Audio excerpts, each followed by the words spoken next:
Cars.co.za.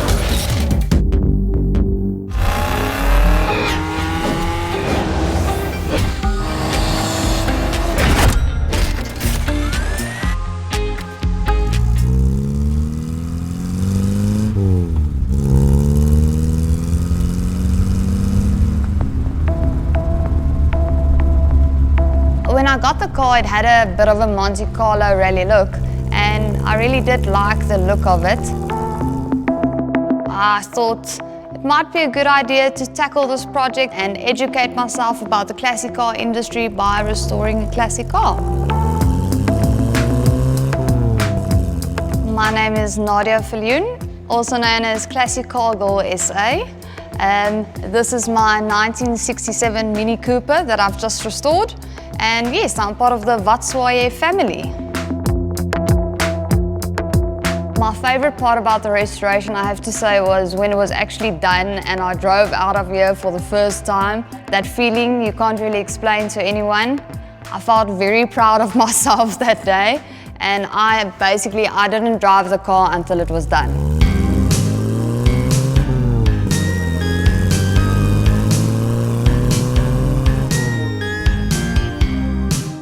I had absolutely no prior knowledge of restoring vehicles or any mechanical work at all. I've been in the industry with my husband for the past 6-7 years, and I've had my fair share of handing tools and helping with projects, but I've never really gotten into it hands-on by myself, doing it myself. So everything I did, I started from scratch, I learned from scratch.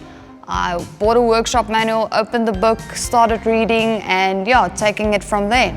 I would highly recommend buying yourself a workshop manual, which basically gives you every single step of a restoration you could possibly think of. We are very fortunate to be surrounded by classic car enthusiasts, and they also gave me a lot of advice and help. The worst part, cleaning parts. I mean, it's just the most terrible thing that you can ever think of doing. You think it's easy and it sounds ridiculous, but when you start cleaning parts on a bench drill and you use a wire brush and a bench drill, it's a terrible job and it's time consuming, and you get hurt and your hands look terrible and your nails break, and it's not great, but necessary to do, and it's a very important step of the process, of the restoration process. Your part should always be cleaned, otherwise you won't prevent future rust or corrosion. So it's an important step, but not the nicest one. I wouldn't necessarily call myself a race driver just yet. I've only done the Simola Hillclimb, but I'm getting there, and I have to say I've received a lot of support from my husband and a few of our friends as well. So it's hard being a female in a male-dominated industry, but it is possible. When I went to Simola, I got to the start line and I was so scared. I can't tell you how scared you are when you stand there and you actually realize that you're going to do a race now with a car that you bought yourself with no prior knowledge of building cars, and you're supposed to do a race. So I was a bit scared at the starting line, but I thoroughly enjoyed it, and it's such a prestigious event, and it's just awesome to be there, and I feel very privileged to have been able to compete there. I want to talk to Nadia. It's her first race. Nadia, your nerves, they've gone away a little bit because your times have been coming down. Yes, but now I need more power. Always more power. I need more horsepower. Okay, go and focus. Good luck.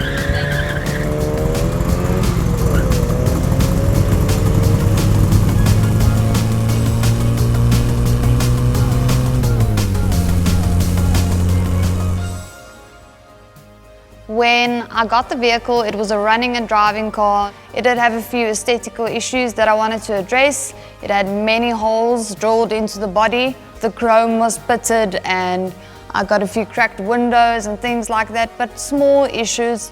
And I didn't really realize the amounts of mechanical issues that the car had at that stage because it was running and driving. So I decided, let's just take it all out.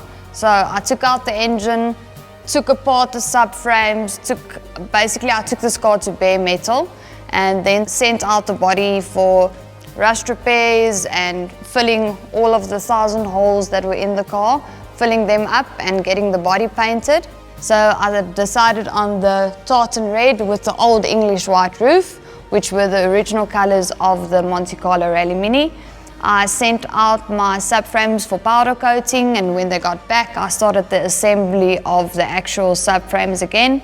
So I upgraded my braking systems to Cooper S fin drum brakes at the back and Cooper S discs in front. I've got a standard 1275 engine in my Mini. I did not personally rebuild the engine. It was done professionally, and that's something that you need to decide as well. Which part of the restoration will you attempt yourself, and which parts will you actually send out to professionals? So I decided to upgrade my radiator to an aluminium radiator. I installed an electronic distributor. I upgraded my single port carb to a twin issue carb, and I upgraded from the normal cone suspension to adjustable high-lows. Wiring and things like that, get it done professionally. If you're not importing a wiring loom, a complete wiring loom, get it done professionally. Don't waste your time. It's really complicated, and I wouldn't advise it necessarily for a first-time car restorer.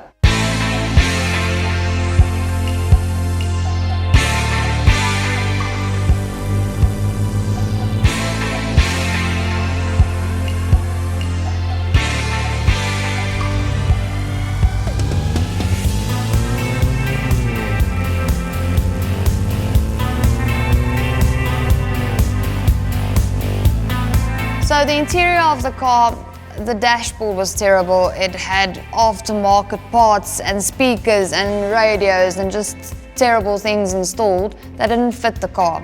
And the seats were aftermarket racing seats. I wouldn't even necessarily call them racing seats. They looked terrible and didn't add to the value of the car. So I decided to rip out everything, take it back to the original spec, to the original center binnacle only, with basically with a speedo gauge, and you've got a temp gauge and a fuel gauge. And I kept a wooden steering wheel on the car, no radios installed, nothing like that. The seats I had custom built. I wanted to deviate a bit from the original Mini seats that are normally installed in the classic Minis. So yes, I decided to do a bit of more of a Porsche RS racing type seat, and I think the houndstooth material fits the car and it's period correct for the car and adds to the whole picture of the car. As you can see, there's a roll cage installed as well. That just adds to a bit of the safety of the car and makes the car feel a bit more solid as well. My next project will be something like a Capri Piranha. That's something that I'd really love to build, and I think building a Ford will be much easier than building any British car. Driving classics, it's a different experience. It's not for everyone. It's hot, there's no aircon, but we really do enjoy it. Do you like clothes? I do. This is available right now on our Sentimental shop. Just go to Cars.co.za/shop or look for the description in the link below. See what I did there? Just trying to catch you out. And we've got tons of exclusive merchandise which is designed and made exclusively for our store. I said exclusive twice because it's very exclusive. Also hats.